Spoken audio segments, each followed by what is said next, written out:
Just about every culture in the world has a national dish based on rice. In Russia, it is PLOV, which is a word derived from pilaf. This is a dish I created for a Russian restaurant that is a fusion of Russian and Mexican cuisines. It quickly became one of the most popular items on the menu, selling dozens of orders every day. Although it is a bit of work to make, you can easily scale up the quantities and prepare a pretty large amount in advance and reheat portions as you need them.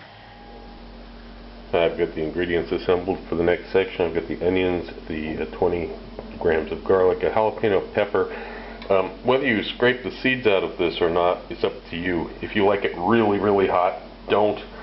If you like it a little bit more mild, scrape it. Scrape the seeds and membranes out. I've got the butter and the cumin. This is 10 grams of cumin. It's a little bit more than 2 full measuring tablespoons of ground cumin. This is a lot of cumin. One of the problems I used to run into with the restaurant when other cooks were making this is that they would never put this much cumin in it, because they would look at the recipe and they say it's impossible. You can't possibly use this much cumin. It uses this much cumin. This is the key flavor to this dish. Okay, you're going to start melting the butter.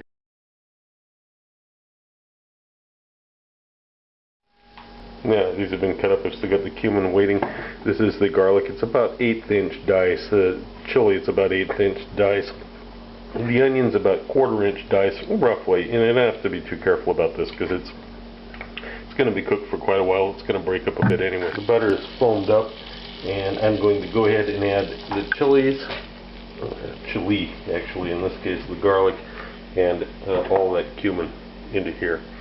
And so you're just going to begin stirring this gently. Get the cumin dissolved in the butter. The heat's on a 4. Out of 1 to 10, it's on a 4. We're going to cook this very gently for a while at first. And while we're cooking this, we're going to get that chicken ready. The chicken breast is between a couple pieces of plastic here, and I'm going to use the rough edge of the mallet. Flatten it out. Break up some of that muscle tissue so that it's softer, and also even it out so that it cooks evenly.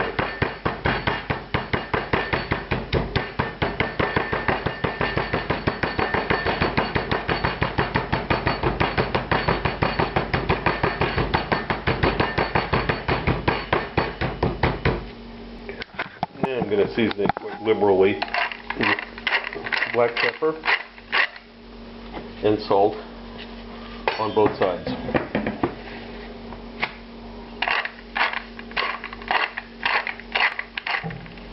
Here's the garlic, chilies, and butter and cumin cooking away.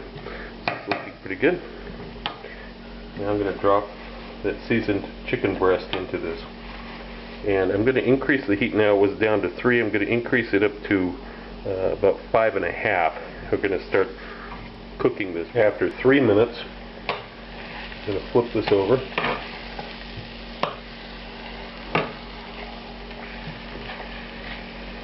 Make sure nothing's sticking to the bottom. Continue cooking it. Now I'm going to add the onions. We don't want them on top of the chicken. We want them down here in the butter so that they can cook. And we're going to cook this for about 5 more minutes. Same heat. 5.5. While this is going on, it's a good time to cut your limes and squeeze them for juice. Remember, always roll limes like this. Roll them on a flat surface, kind of hard, before you cut them and squeeze them. When 5 minutes has elapsed, turn the burner off, move this off of the heat, and let it cool down elsewhere.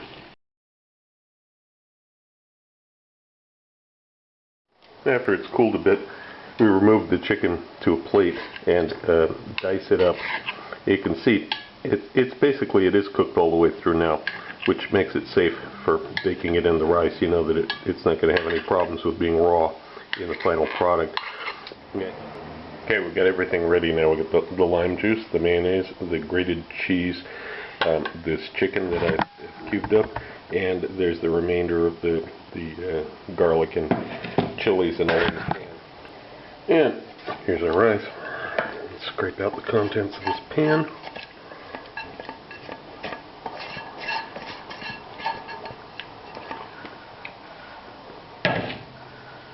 The lime is mayonnaise. You might seem like this is a lot of mayonnaise to you. It won't be. In the final dish, it won't be at all.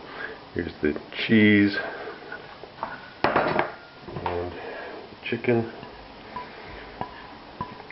Now, just got to mix this all up, of course. And through the magic of video editing, this has all been mixed together. Now, this can be held in the refrigerator for a full day if you need to. But the one thing that you want to add right before is the cilantro. About a handful of cilantro leaves. These are going to be rinsed and chopped up and then mixed in with this just before we cook it. We want to keep this very, very fresh. And then just transfer it to the baking dish, of course.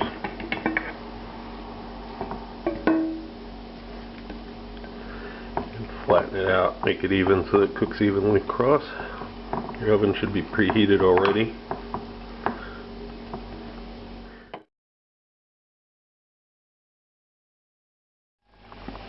After 40 minutes it comes out of the oven. You can see it's darkened and there's a little bit of crispy rice around the edges. Now we're going to let it cool a little bit. What we got to do here is kind of stir it up. Move these crispy parts down into the rest of the rice so that it's evenly distributed. Then you can begin plating it up.